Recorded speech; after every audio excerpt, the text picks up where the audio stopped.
How you doing, folks? Ron from Ron's Beer Reviews and Tools. This really isn't a beer review today. What I'm doing is just wishing all a happy St. Patrick's Day. Before I go any further, let's take a moment of silence for all those dealing with the coronavirus that have passed away. Take a moment of silence.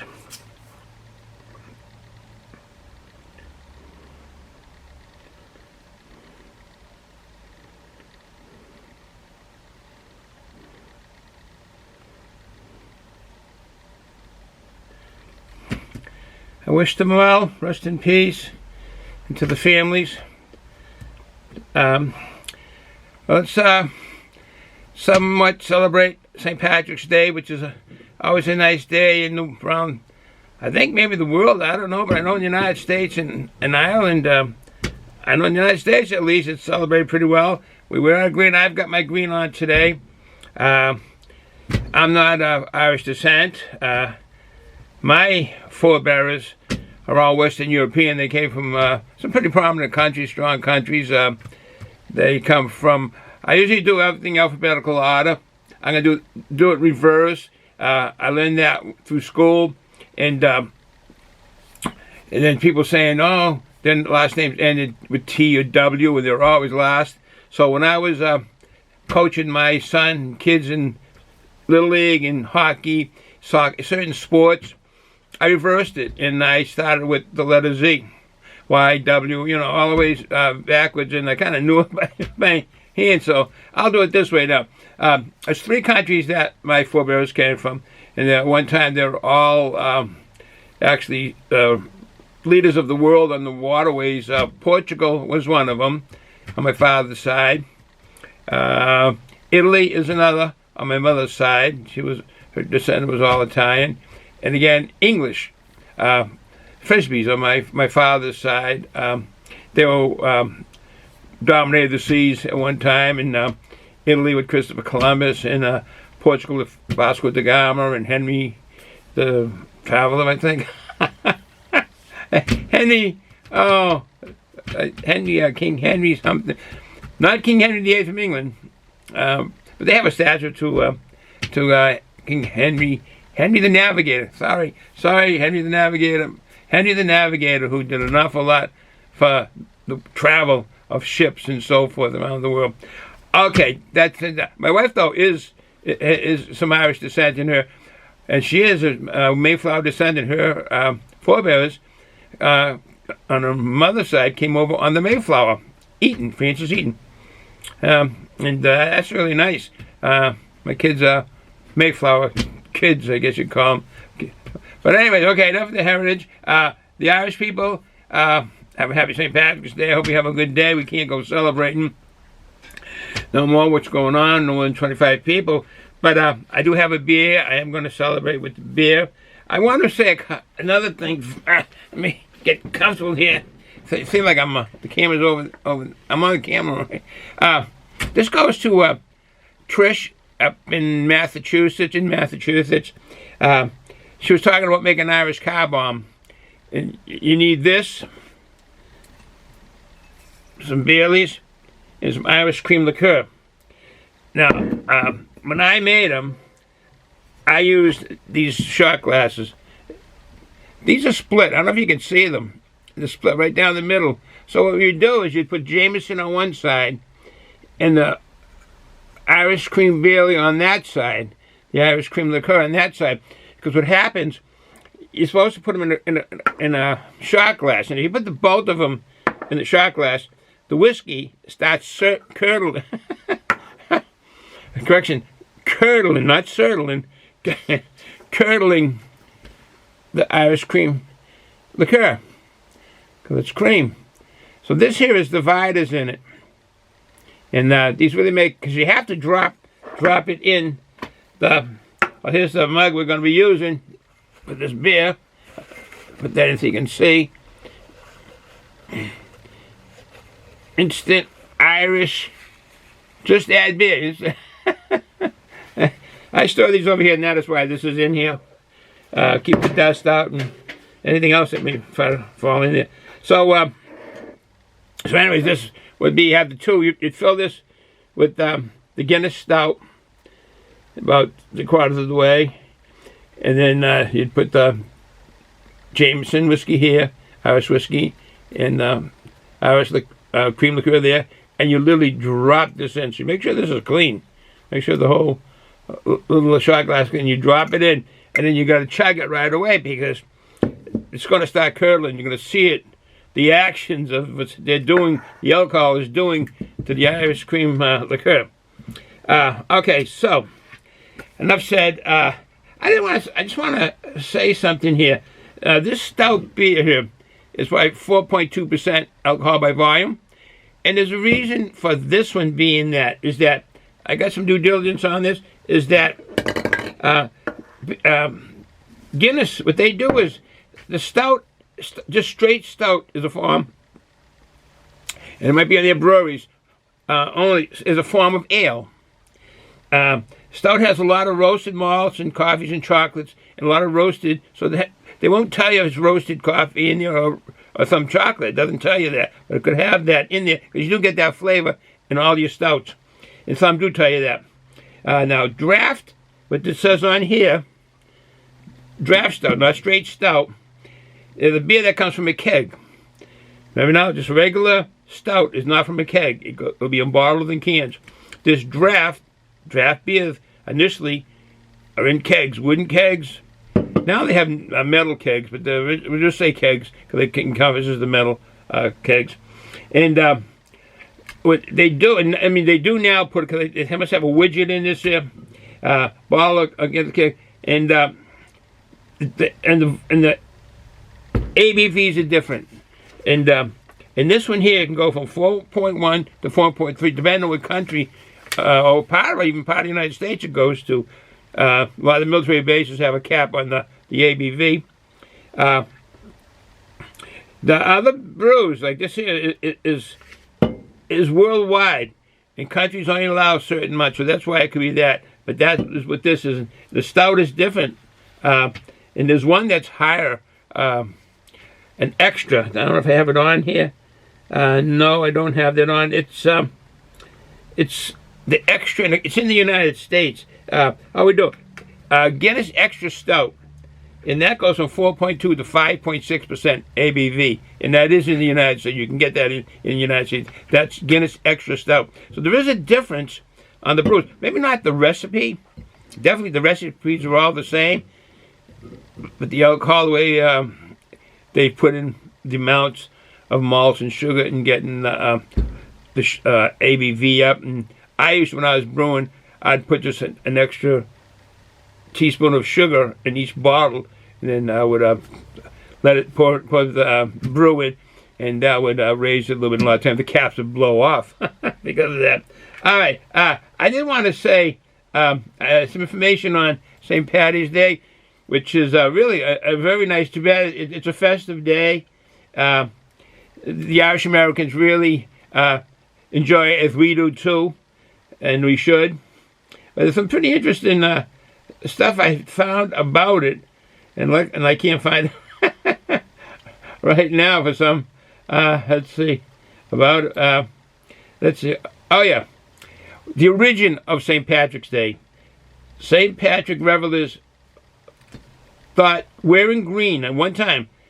Wearing green made one invisible to leprechauns. The question was, why do people wear green on St. Patrick's Day? Coming from Ireland, the green. And there's another interesting note on that. But anyways, wearing green made one invisible to leprechauns. There were fairy creatures who would come out and would pinch anyone they could see. Anyone, they would pinch them. That's not bad. Better than getting choked to death, your neck slashed, half your arm eaten off. They would pinch someone, and anyone that wasn't wearing green. People began pinching those who didn't wear green as a reminder that leprechauns would sneak up and pinch green. So that if you didn't have green, they'd pinch you. So my question is, why, and when you go to Italy, all the girls are getting their butts pinched by Italian guys? All these, it happens, and it does. Heard that from many Americans that have been females, and they pinch them into their female butts, or they'd pinch their butts, and they're not leprechauns. Well, that's another story for another time. Why do Americans celebrate St. Patrick's Day? St. Patrick's Day on March 17 remembers one of Ireland's patron saints, St. Patrick. It largely celebrates Irish-American culture in the United States, and that's a good thing. I lived in a section of Boston when I was young, Charlestown section of Boston, and predominantly Irish. Fantastic people. Oh, they were fantastic people. I loved it there at the time, and I had a great childhood there. And we had great time watching the St. Patrick's Day Parade. That was nice. Another interesting note, in Ireland, they banned people from wearing green as an open symbol of their Irish identity. Now, that must have been when it was under control of England, maybe. Irish newspapers published notices stating that wearing such times as green ribbons or handkerchiefs as an emblem of affection to Ireland were forbidden. So it doesn't give the year on this here, and it isn't really an in-depth question. It's just these questions that I wanted to put into this beer semi-review of just a happy St. Patrick's Day. Erin go Bra. We always see that. It's on some of the flags we see of Ireland, the green flags. Erin go Bra is actually an anglicized of Iri go Bra, among other forms, literally meaning Ireland till the end of time. That's a nice saying, Ireland till the end of time, in the Irish language. In the 19th century, Erin go Bra was occasionally used as a slogan to express Irish national pride. Erin go Bra. And we used to say that a lot years ago when we were younger at St. Patrick's Day. And we really didn't know what it meant. We thought it meant hello, hi. How do you say cheers in Italian? My mouth. In Ireland, in Irish, in Ireland. To say, actually, there is no language in Irish. It is, but it's Gaelic. They call it Gaelic. All right. To say, I go on these tangents a little quickly. To say cheers in Irish most simply tells someone Slanty, S-L-A-N-T-E with a slash on it, which is pronounced slancha. Slancha. And translate to health. Slancha. Say slancha. Alternatively, you can make a toast by saying Slante. Boy, this is a hard one. Slante Mahate. M-H-A-I-T-H. Mahate. To say good health. To good health. Pronouncing it as, Slancheva. Slancheva. Slancheva. If you're with a group of friends and want to make your cheer more expensive, well, I won't go into that. Anyways, all right. So that's some tidbits of information on the beers and so forth. There's a question that says, is there coffee in Guinness? Because it's roasted grains and coffee and chocolate are made from roasted beans, so they're not saying. So they say roasted grains and roasted beans, the coffee and the chocolate roasted beans, which they are. Note that there are many stouts which do contain coffee. So I don't know if it doesn't say it has it or it doesn't, but you'll get the flavor. I know I've had it before, and I've gotten the flavor. Okay. Enough of that, enough of me talking about that. Let's crack this beer open, celebrate St. Patrick's Day. First, let me get my shot glass. If you can see it, a Jack Daniels, but I'm drinking the only whiskey I can drink. This is the only whiskey I can drink. Have a shot of that.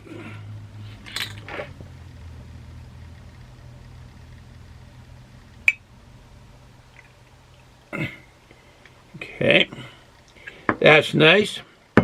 I do have a treat. I've always got to eat something in my stomach. I'm having my lovely wife, pick these up, a few bags of different flavors.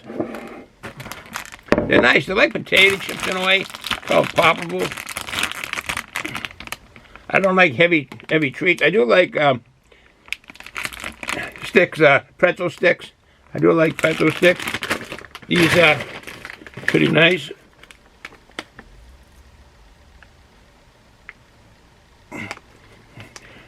I kind of do pop in your mouth. I just chew it. Do pop in your mouth. Okay. You saw this earlier. Close up.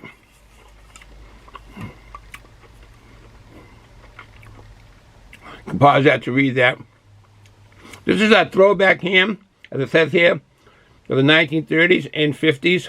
The two cam within a lot of advertisements. If you look at some old photos of city driving, you'll see some of these on some of the billboards. This type of advertisement. Which is nice that they have the cans. They have a few different ones.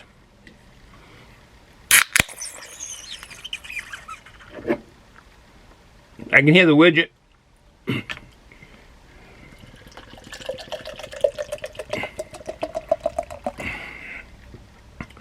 Yeah.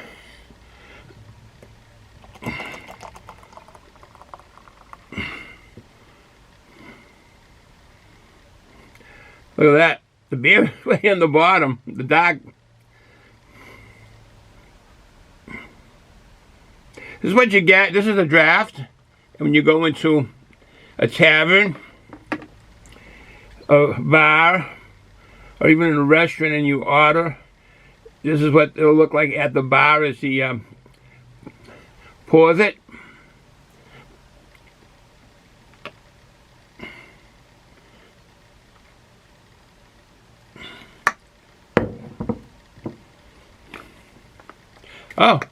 Oh, there it is. Hear it? It's the widget. Oh, I gotta put my hat on. I got green hat on, but I do have a more closer to St. Patrick's Day hat. Here we go. How's that? There we go.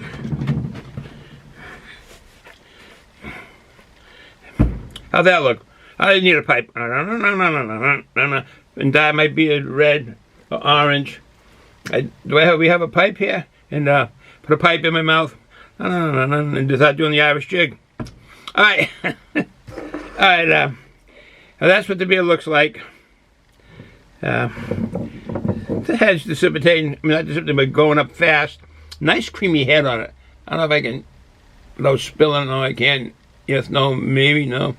Nice head on it. Nice dark brew, as you can see. And you can see up here where the foam is still formulating to become a head on the beer. Now, all you get to see is Irish. Happy St. Patrick's Day. All right, let's put that there. Now, I'm not going to chug. I don't chug beers. I don't whip down the shots. So, this is to all.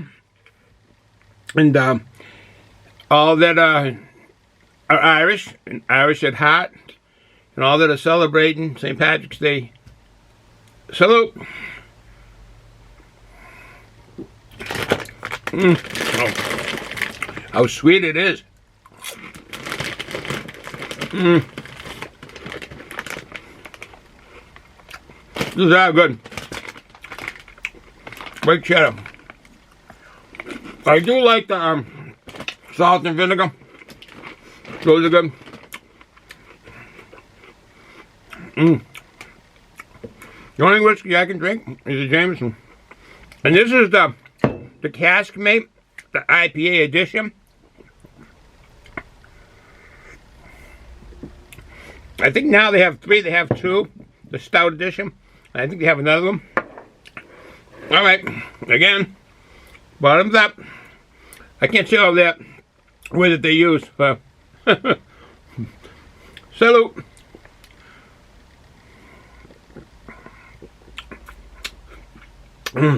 That's nice.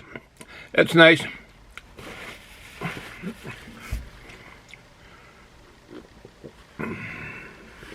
Wow. That is nice. And you get the aroma of roasted malt. I'm getting chocolate and coffee.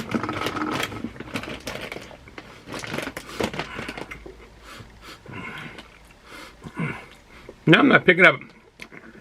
Initially, I was getting chocolate. Coffee, I mean. Maltiness of mocha. You have that mocha, a blend of chocolate and coffee. I've had that many times in ice cream or candy or drinks.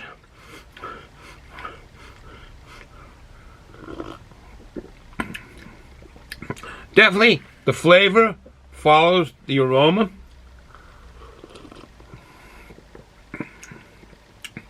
I would say, I would have thought that I would be saying this is a medium to heavy mouthfeel, but it's really like a light, kind of a light mouthfeel.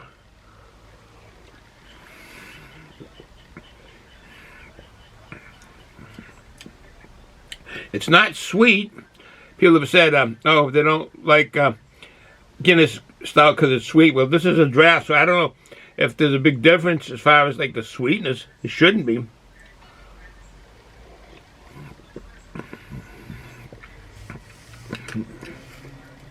Definitely a flavor of the roasted malt, or the maltiness. Definitely getting that. If there is bitterness, it's very, very mild. Way in the back. Naturally, when you swallow this, it's your bitterness, your bitter taste buds are at the back of your tongue as you swallow it.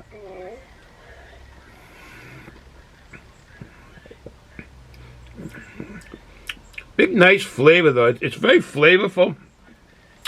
I find it kind of a beer that you probably could sit down, have a session of beer, from 4.1, 4.2, 4.3%, and have knocked back a few of these.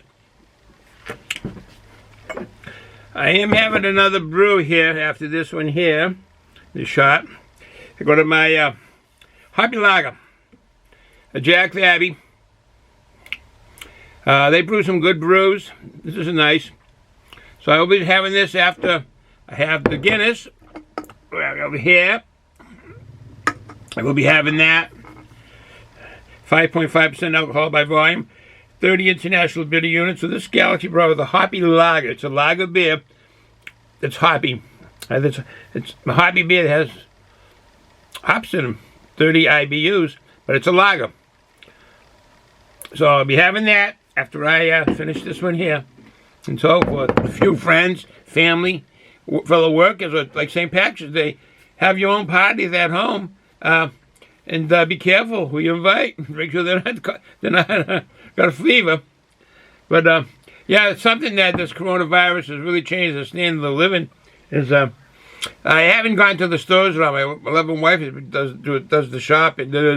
My mother's working. My mother, my mom, my loving wife does the shopping, and she's been telling me the racks and the shelves are bare. I found that hard to believe. So I went down with her last night, and the night before, and the racks were empty. The shelves were empty. No bread at all.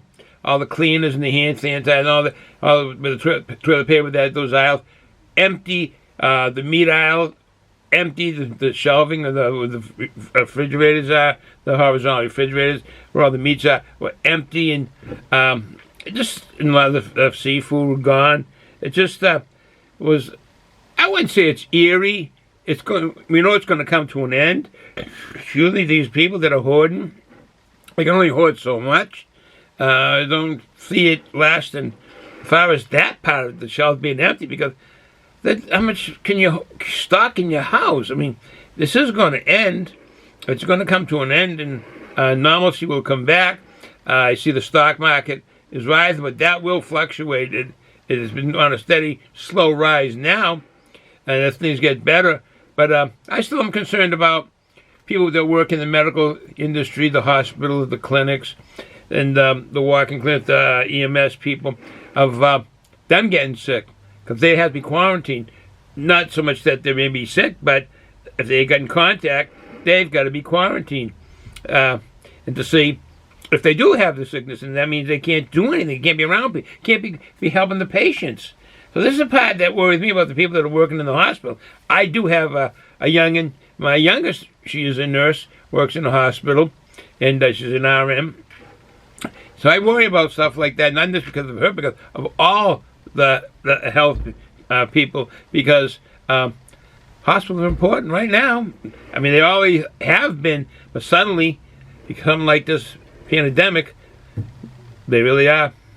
So let's wish the best for them, that they don't get sick. All right, so I won't run this long. I just wanted to make this a quick Happy St. Patrick's Day 2020.